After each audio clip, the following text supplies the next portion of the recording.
FAQs about Dwarf Pittosporum.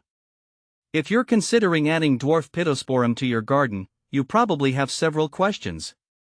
Having grown this versatile shrub myself, I'm here to share my insights and experiences to help you get the most out of your Dwarf Pittosporum. See more 256 species in genus Pittosporum at monsteraholic.com. Can you cut back Dwarf Pittosporum?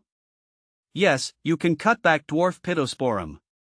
Regular pruning helps maintain its shape and encourages healthy growth. I typically trim mine in late winter or early spring before new growth begins.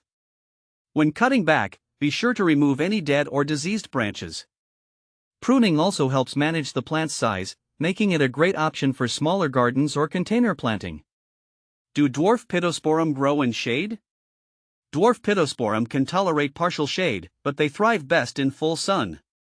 In my garden, those planted in more sunlight exhibit denser foliage and better overall health compared to those in shaded areas. If you're looking to plant in a shaded spot, ensure that the area receives at least a few hours of indirect sunlight daily. How fast do Dwarf Wheeler Pittosporum grow? Dwarf Wheeler Pittosporum is relatively slow growing. On average, you can expect about 6 to 12 inches of growth per year. This slow growth rate makes it ideal for low-maintenance gardens. In my experience, it's perfect for creating a neat, compact hedge without frequent trimming. How high do Dwarf Pittosporum grow? Dwarf Pittosporum generally reaches a height of 2 to 4 feet. This makes it a great choice for low borders or small hedges. I've found that their compact size allows for versatile landscaping options, fitting well in both front and backyards.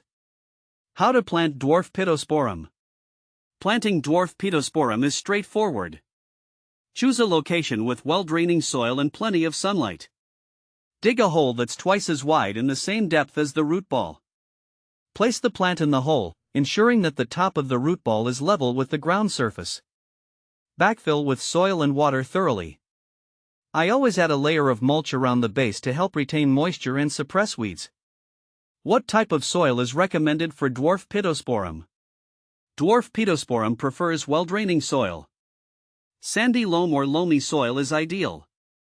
In my garden, I've had success by mixing in some organic matter to improve drainage and nutrient content. Avoid heavy clay soils as they can lead to root rot. How to propagate Dwarf Pittosporum? Propagating Dwarf Pittosporum can be done through cuttings. In late summer or early fall, take 4 to 6 inch cuttings from the tip of a healthy branch. Remove the lower leaves and dip the cut end in rooting hormone. Plant the cutting in a pot filled with a mix of sand and peat. Keep the soil moist and place the pot in a warm, bright location. Once roots develop, transplant the new plant into the garden. What causes Dwarf Pittosporum limbs to break? Dwarf Pittosporum limbs can break due to several factors, including heavy snow, strong winds, or improper pruning. In my experience, regular maintenance and avoiding heavy loads on the branches help prevent breakage. Additionally, keeping the plant well pruned and balanced reduces the risk of limb damage.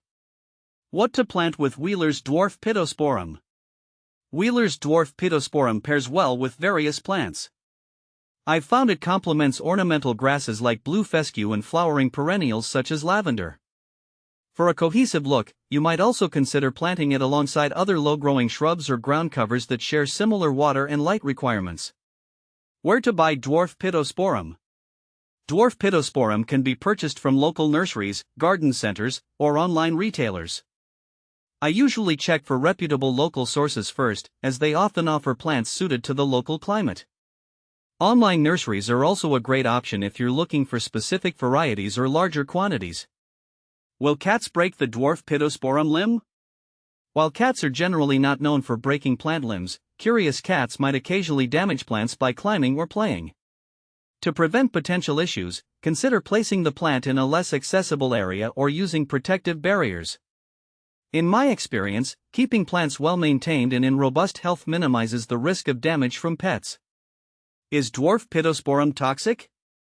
Dwarf Pittosporum is not highly toxic, but ingestion can cause mild gastrointestinal upset in pets.